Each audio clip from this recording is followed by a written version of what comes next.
Day 660, Monday, June 2nd. Ezekiel 40. Ezekiel 41-49 NKJV. In the 25th year of our captivity, at the beginning of the year, on the 10th day of the month, in the 14th year after the city was captured, on the very same day the hand of the Lord was upon me, and he took me there. In the visions of God he took me into the land of Israel, and set me on a very high mountain. On it toward the south was something like the structure of a city. He took me there, and behold, there was a man whose appearance was like the appearance of bronze. He had a line of flax and a measuring rod in his hand, and he stood in the gateway. And the man said to me, Son of man, look with your eyes and hear with your ears, and fix your mind on everything I show you, for you were brought here so that I might show them to you. Declare to the house of Israel everything you see. Now there was a wall all around the outside of the temple. In the man's hand was a measuring rod 6 cubits long, each being a cubit and a handbreadth. And he measured the width of the wall structure, 1 rod, and the height, 1 rod.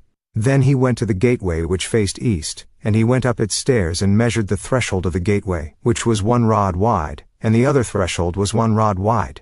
Each gate chamber was 1 rod long and 1 rod wide. Between the gate chambers was a space of 5 cubits, and the threshold of the gateway by the vestibule of the inside gate was 1 rod. He also measured the vestibule of the inside gate, 1 rod. Then he measured the vestibule of the gateway, 8 cubits, and the gateposts, 2 cubits. The vestibule of the gate was on the inside. In the eastern gateway were 3 gate chambers on one side and 3 on the other. The 3 were all the same size. Also the gateposts were of the same size on this side and that side. He measured the width of the entrance to the gateway, 10 cubits, and the length of the gate, 13 cubits. There was a space in front of the gate chambers, 1 cubit on this side and 1 cubit on that side. The gate chambers were 6 cubits on this side and 6 cubits on that side. Then he measured the gateway from the roof of one gate chamber to the roof of the other. The width was 25 cubits, as door faces door. He measured the gateposts, 60 cubits high, and the court all around the gateway extended to the gatepost. From the front of the entrance gate to the front of the vestibule of the inner gate was 50 cubits. There were beveled window frames in the gate chambers, and in their intervening archways, on the inside of the gateway all around, and likewise in the vestibules. There were windows all around on the inside, and on each gatepost were palm trees. Then he brought me into the outer court, and there were chambers and a pavement made all around the court. 30 chambers faced the pavement. The pavement was by the side of the gateways, corresponding to the length of the gateways. This was the lower pavement. Then he measured the width from the front of the lower gateway to the front of the inner court exterior, 100 cubits toward the east and the north.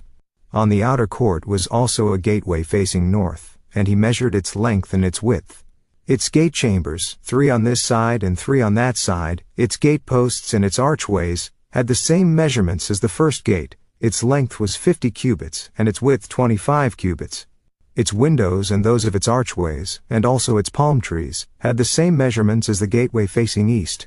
It was ascended by 7 steps, and its archway was in front of it. A gate of the inner court was opposite the northern gateway, just as the eastern gateway. And he measured from gateway to gateway, 100 cubits. After that he brought me toward the south, and there a gateway was facing south, and he measured its gateposts and archways. According to these same measurements, there were windows in it, and in its archways all around like those windows. Its length was 50 cubits, and its width 25 cubits.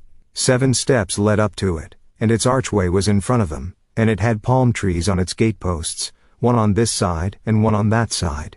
There was also a gateway on the inner court, facing south, and he measured from gateway to gateway toward the south, 100 cubits. Then he brought me to the inner court through the southern gateway. He measured the southern gateway according to these same measurements. Also its gate chambers, its gateposts, and its archways were according to these same measurements. There were windows in it, and in its archways all around. It was 50 cubits long and 25 cubits wide. There were archways all around, 25 cubits long and 5 cubits wide. Its archways faced the outer court. Palm trees were on its gateposts, and going up to it were 8 steps.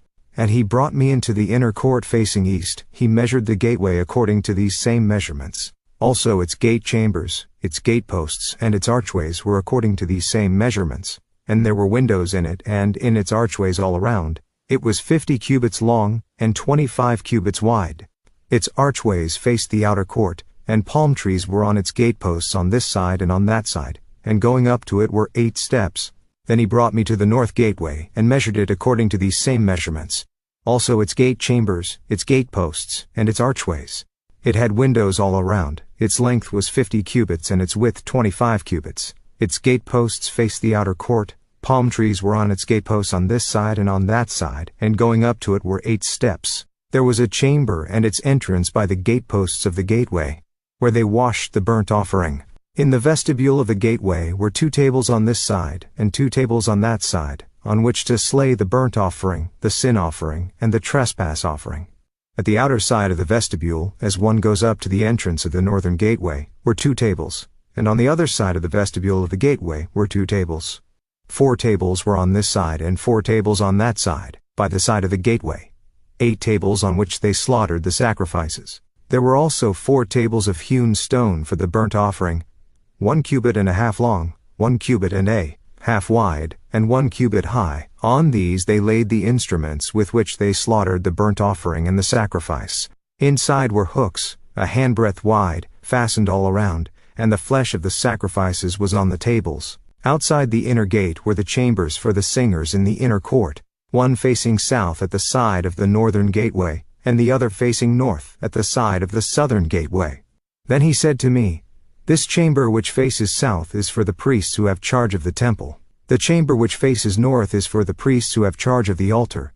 These are the sons of Zadok, from the sons of Levi, who come near the Lord to minister to him." And he measured the court, 100 cubits long and 100 cubits wide, foursquare. The altar was in front of the temple. Then he brought me to the vestibule of the temple, and measured the doorposts of the vestibule 5 cubits on this side and 5 cubits on that side, and the width of the gateway was 3 cubits on this side, and 3 cubits on that side. The length of the vestibule was 20 cubits, and the width 11 cubits, and by the steps which led up to it, there were pillars by the doorposts, one on this side and another on that side. Daily Deep Dive. This daily reading has 3 images that you can see at the UCG commentary page. Image 1, Gateways of the Outer Court. Image 2, the Millennial Temple Complex. Image 3, 3D Temple Complex. The UCG reading plan states, 14 years have passed since Jerusalem and the temple were destroyed. Verse 1. But beginning with chapter 40, Ezekiel relates a vision of a future temple, city and nation, which must have given hope to those in captivity. Indeed, with the Jerusalem temple in ashes, Ezekiel does not only say there will be a new one, he gives extraordinary details of a coming temple complex and a new arrangement of the Holy Land that was quite different than what they knew from the past. This no doubt gave those who heard it great confidence in the truth of it. For how could Ezekiel have come up with all this on his own? See the 3 images at this point in the reading if you haven't already done so. Some have argued for a historical fulfillment of this passage, either through the reconstructed temple by Zerubbabel, after the ancient Jewish return from Babylonian captivity, or through Herod's later second temple. Others see the prophecy as an allegorical representation of God's spiritual temple, his church. And there are other ideas. The Expositor's Bible Commentary has this to say on the matter.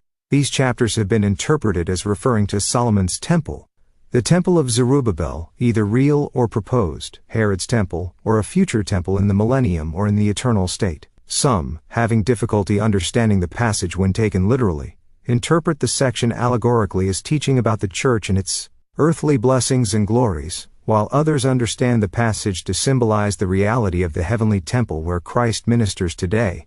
The historical fulfillments do not fit the details of the passage. The temples of Solomon, Zerubbabel or Herod, do not share the design and dimensions of the temple described in Ezekiel 40-42. The worship procedure set forth in chapters 43-46, though Mosaic in nature, has not been followed in history in exactly the manner described in these chapters. The river that flows forth from the temple in 47:1-12 has never flowed from any of the 3 historical temples mentioned above. The only comparisons to this river are seen in Genesis 2:8-14 and Revelation 22:1-2, cf. Isa 35:6-7, Joel 3:18, Zech 14:8. The geographical dimensions and tribal allotments of the land are certainly not feasible today, nor have they ever been followed in times past. Geographical changes will be necessary prior to the fulfillment of chapters 45, 47-48 of Ezekiel. Therefore, one would not look to historical past or present fulfillments of these chapters, but to the future. The figurative or spiritualizing interpretative approach does not seem to solve any of the problems of Ezekiel 40 to 48, it tends to create new ones. When the interpreter abandons a normal, literal interpretation, because the passage does not seem to make sense taken that way, and opts for an interpretative procedure by which he can allegorize, symbolize, or spiritualize, the interpretations become subjective. Different aspects of a passage mean whatever the interpreter desires. There are no governing interpretative principles in that case except the interpreter's mind, though there is appeal to the New Testament's revelation of spiritual meaning behind many facets of the Old Testament. Even apocalyptic visions such as found in these chapters, at the end of Ezekiel, require a normal, literal method of interpretation. To interpret these chapters in any manner other than a normal literal approach would appear to contradict the interpretative guide in the vision, who warns Ezekiel that he is to write down all the minute details concerning the plan for the temple and its regulations so that these details might be considered carefully and followed in every aspect. 44, 43, 10-11, 44, 5 cf. Exod 25:9, 1 Chronicles 2:8-19. Therefore, a figurative approach does not adequately treat the issues of Ezekiel 40 to 48. In order to determine the general time frame of these chapters, they will be examined in light of the development and flow of Ezekiel's argument in the entire book. He has shown the presence of God's glory in the historical Jerusalem temple and its departure from that temple because of Israel's sin of breaking the Mosaic covenant. The fall of Jerusalem and the captivity in Babylon were the consequence. Chs. 4-24. After declaring how the nations would also be judged 25:1-33:20, Ezekiel encouraged the Jewish captives through 6 messages of hope 33:21-39:29. In these he informed them that the Messiah would restore them to their promised land in the future and become a true shepherd to them.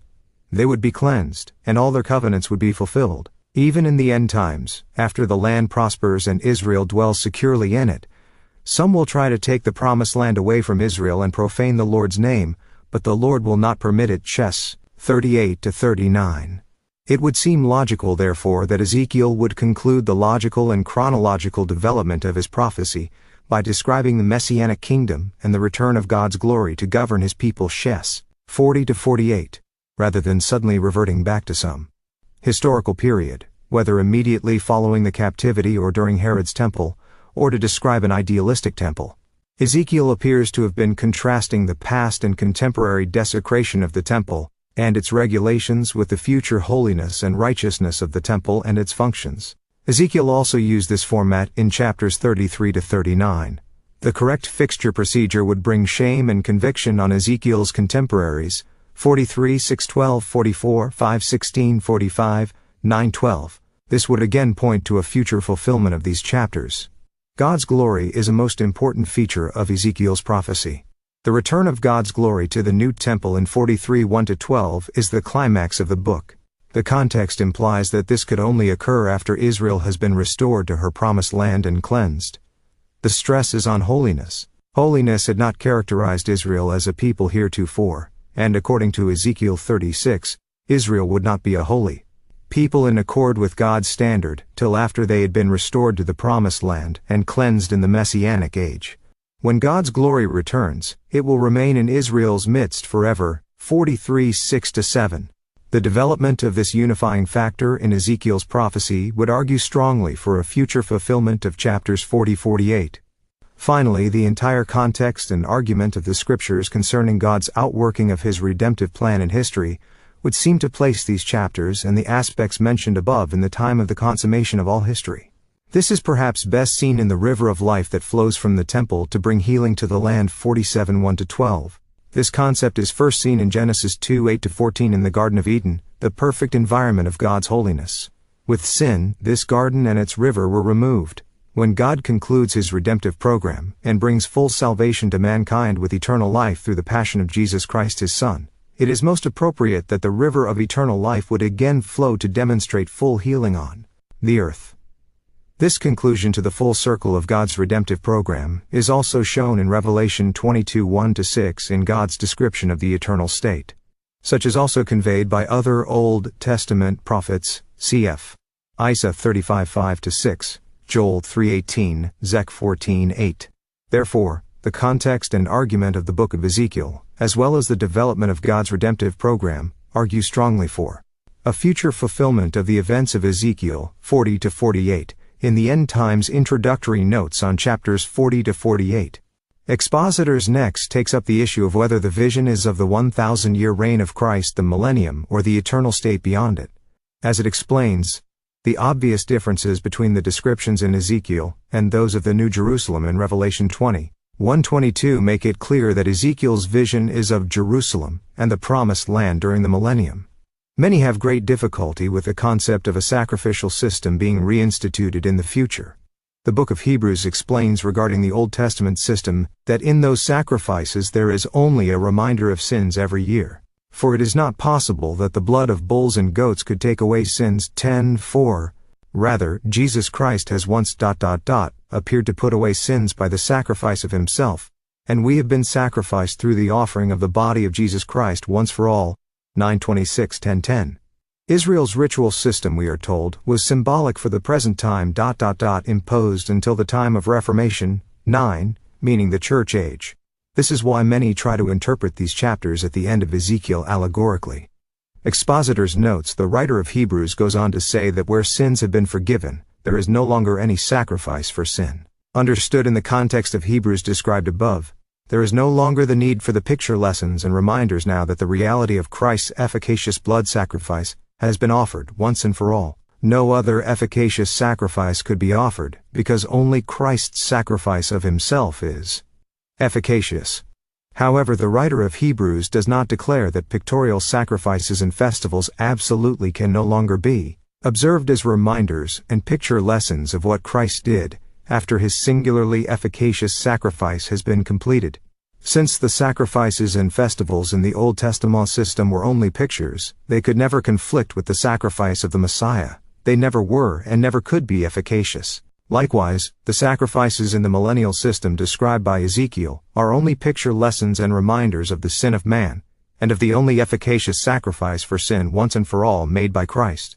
The millennial sacrifices will be both reminders to believers in millennial worship, and picture lessons to unbelievers born in the millennium. These unbelievers could be born from the Jews who enter the millennium from the tribulation period.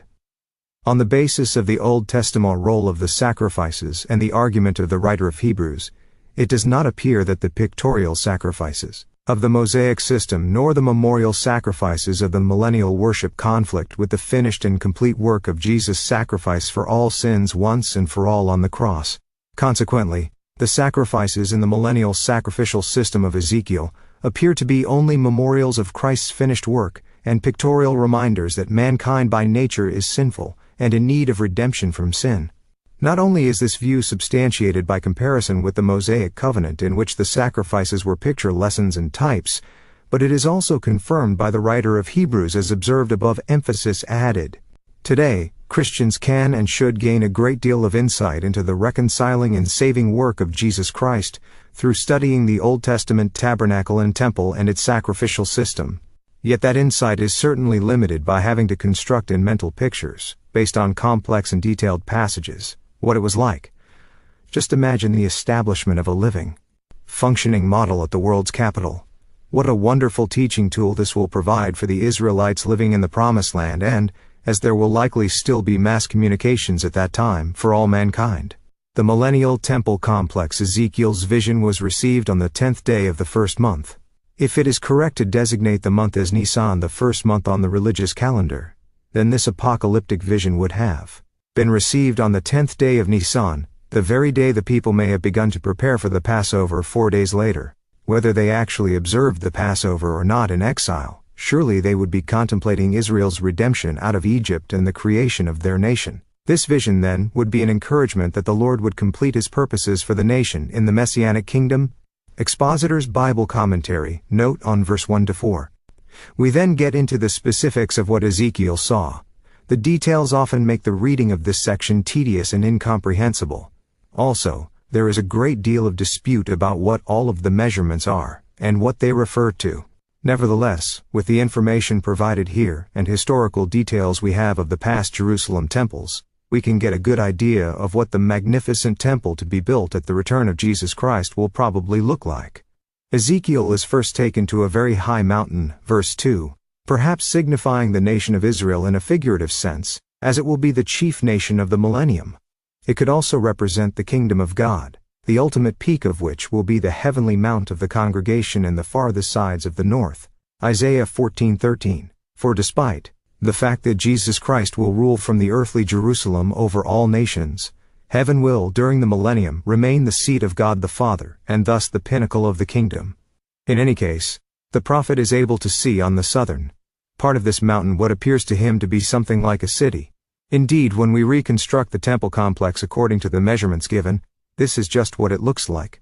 Ezekiel was probably familiar with the city of Babylon with its thick walls and gates, and he probably found some similarity. Yet as a future city, we could perhaps expect some things Ezekiel saw to be more like one of our modern cities than what he himself was accustomed to.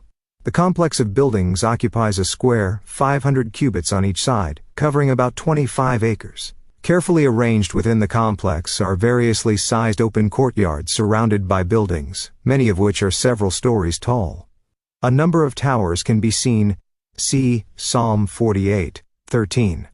One structure in the middle of the complex apparently reaches to the height of a modern 25-story building, and surrounding the square of buildings, there is a large open parkland that is enclosed by a wall, defining the outer perimeter of the grounds of this city. There is some confusion as to exactly where the millennial temple complex will be located. The question centers on the meaning of Zion or Mount Zion in other passages. The Bible elsewhere makes it clear that Jesus Christ will reign from Zion. Psalm 132, Psalm 100, Micah 4. Zion was the area of David's Jerusalem. The Temple Mount, a higher hill just north of the city of David where Solomon's and the later temple complexes sat, is Mount Moriah, 2 Chronicles 3:1. When Solomon's temple was built, the Ark of the Covenant was brought up to the Temple Mount from the city of David, which is Zion, 1 Kings 8:1. This has led some to conclude that Zion is restricted to the area of David's city. If that is the case, then the millennial temple will be located here, south of the present Temple Mount.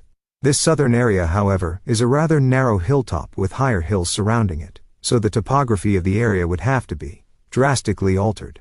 This could well be as Zion is to be exalted and built up, see Isaiah 2:2-49, Micah 4:1, Psalm 1:2-16. Indeed, the whole area around Jerusalem is going to become a plain, Zechariah 14:10. Why might the temple be moved? Perhaps to symbolize that God's throne is no longer high above Jerusalem in a heavenly place, but has rather come down to the earthly capital, where sits the throne of David that Jesus will assume. But that's only if the temple really is to be moved. It could well be that Zion applies to all of Jerusalem. Indeed, the name Jerusalem originally applied to the city of David. The Temple Mount was then incorporated into Jerusalem. If Zion was simply synonymous with Jerusalem, then the Temple Mount would have been part of Zion. The city later came to encompass a larger area to the west, which all became part of Jerusalem, and perhaps of Zion. Today, the hill to the west of David's city is referred to as Zion, yet it seems quite possible that the biblical designation of Zion applies to the entire city of Jerusalem. Indeed, in Isaiah 2:3 the two seem to mean exactly the same place. Ezekiel's temple complex could easily fit on the current Temple Mount, yet even in that case, major topographical changes will still be made to the area. After seeing an overview of the complex, Ezekiel is brought down to it, where he meets his tour guide standing at a gate. This man is holding a measuring rod and a line of flax, apparently a measuring tape of unspecified length, used for especially long measurements. He tells Ezekiel to record what he sees for the benefit of the house of Israel, and ultimately for our instruction, Ezekiel 43:4. The length of the measuring rod is given as 6 cubits. There is some dispute about the size of a cubit. Many consider a cubit to have been 18 inches. Others claim a standard cubit was about 21 inches, or some other length. Since the cubit being used here is defined as 1 handbreadth longer than the standard cubit of the day, verse 5, we could expect something longer than the standard by about 4 inches. 4 inches is the current measure of a hand as used in measuring horses. Without going into all of the supporting evidence, there is some indication that the Hebrew cubit was based on handbreadths or palms, and that a palm was 3.6 inches. This would make an 18-inch cubit equal to 5 palms, and a 21.6-inch cubit 6 palms. Perhaps this was the cubit of a man after the number of man. See Deuteronomy 3:11 KJV, Revelation 13:18. We are proceeding on the assumption of a 7-palm 25.2-inch cubit, as described in the Encyclopedia Britannica, 11th edition, article Weights and Measures. Some may insist this is too long, but the relative proportions of the buildings remain the same regardless of which cubit size is used. And with the 7-palm cubit, rooms that appear to be bedchambers turn out to have the square footage of modern college dormitory rooms. Rooms used for private dining are just over 12 feet square. The tables used for holding the instruments for sacrifice come to a reasonable worktable height, and the tables for the showbread, Exodus 2:5-23, would have been as a normal countertop or buffet table in height. Using a much smaller cubit would yield some uncomfortably small rooms and furnishings. With the 7-palm, 25.2-inch cubit, the measuring rod used by Ezekiel's guide is 12.6 feet long. The tour begins with the measuring of an outer wall, which is 1 rod high, and 1 rod thick, Ezekiel 45. It is often assumed that this first wall Ezekiel encounters surrounds the outer court of the temple, verse 17. There are problems with this, however, as this wall is described as being all around the outside of the temple, and yet there are a number of other structures that clearly occupy some of the space that this wall would have to occupy if it were there.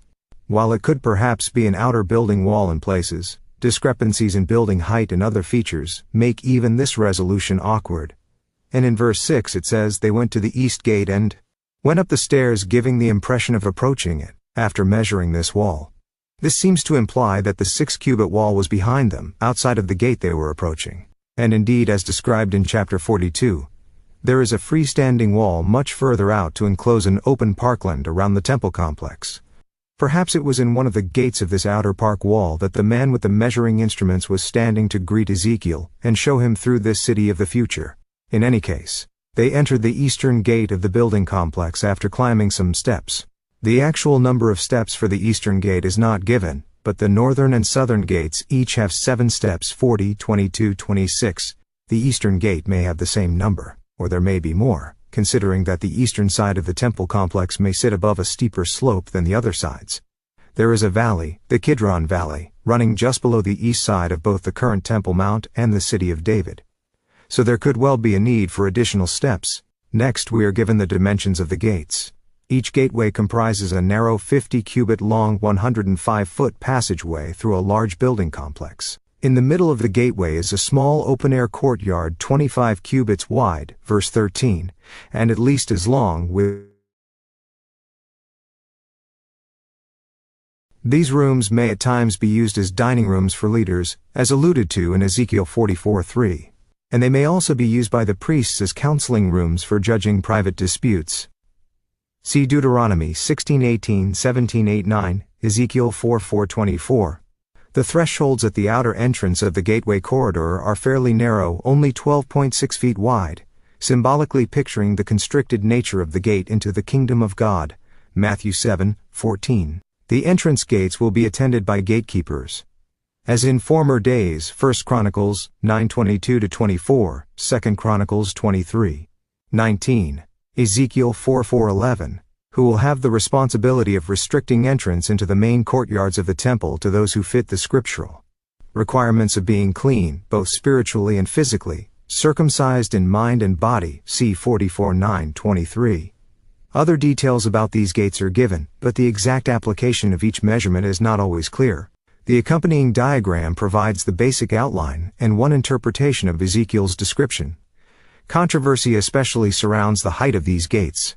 Ezekiel 4:14 describes gateposts that are 60 cubits, 126 feet high, or about 12 stories tall. While some reject the idea that this is a vertical dimension, there is no reason to believe it is not. Most feel it applies at least to the vestibule or porch KJV, located on the inner side of the gate, verses 8-9. But whether it is a narrow tower over just the entrance, or whether it stretches across the entire 50-cubit face of the gate is not clear. If it did, it would give the gate some design similarity to the temple itself. Another view applies this measurement to the entire gate complex, to all its vertical support members, in a design that Ezekiel would have recognized as being similar to most ancient city gates. Many of the walls Ezekiel encounters are 5 or 6 cubits thick, 10.5 to 12.6 feet. and quite capable of containing small rooms. Since it was common in ancient times for rooms or passageways to be built into and on the city walls, as was the house of Rahab in Jericho, Joshua 2:15. We must not assume that everything Ezekiel refers to as a wall was a completely solid structure throughout.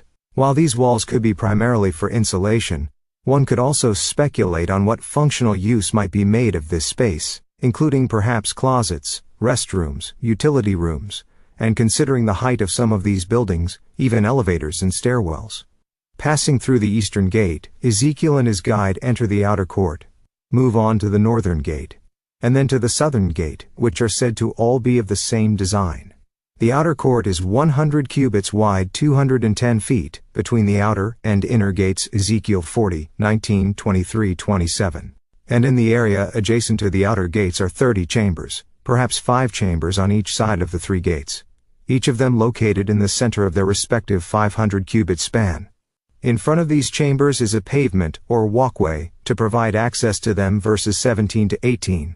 Ezekiel states that these 30 chambers face the pavement, which he defined as the lower pavement.